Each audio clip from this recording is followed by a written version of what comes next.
സങ്കീർത്തനങ്ങൾ 36:9 നിന്റെ പക്കൽ ജീവന്റെ ഉറവുണ്ടല്ലോ, നിന്റെ പ്രകാശത്തിൽ ഞങ്ങൾ പ്രകാശം കാണുന്നു. ദൈവം വെളിച്ചമാകുന്നു, അവനിൽ ഇരുട്ടൊട്ടുമില്ല. ഞാൻ ലോകത്തിന്റെ വെളിച്ചമാകുന്നു, എന്നെ അനുഗമിക്കുന്നവൻ ഇരുളിൽ നടക്കാതെ ജീവന്റെ വെളിച്ചമുള്ളവനാകുമെന്ന് യേശു പറഞ്ഞു. ജീവിതകാലം മുഴുവൻ ഇരുട്ടിൽ കഴിഞ്ഞ അന്ധന് യേശു കാഴ്ച നൽകി.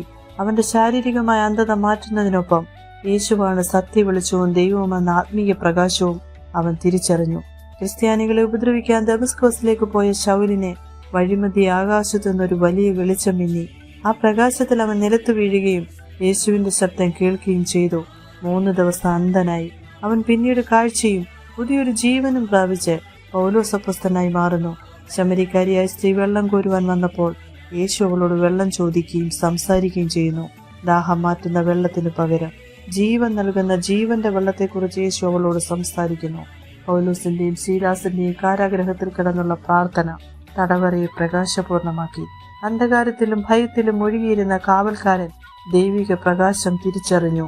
മനുഷ്യരുടെ ഉള്ളിൽ നിന്നല്ല, മറിച്ച് യേശു നൽകുന്ന പരിശുദ്ധാത്മാവും ദൈവവചനവുമാണ് നിത്യജീവനിലേക്കുള്ള ആത്മീയ നീരുറവയായി മാറുന്നത്. ആത്മീയ ദാഹം മാറ്റി നിത്യജീവനെ നൽകുന്ന പ്രത്യാശയേകുന്ന ജീവന്റെ ഉറവായ ക്രിസ്തുവിലേക്ക് അടുത്തു ചെല്ലാം. ഏവരെയും കർത്താവ് സമാധാനത്താൽ നിറയ്ക്കട്ടെ. ആമേൻ.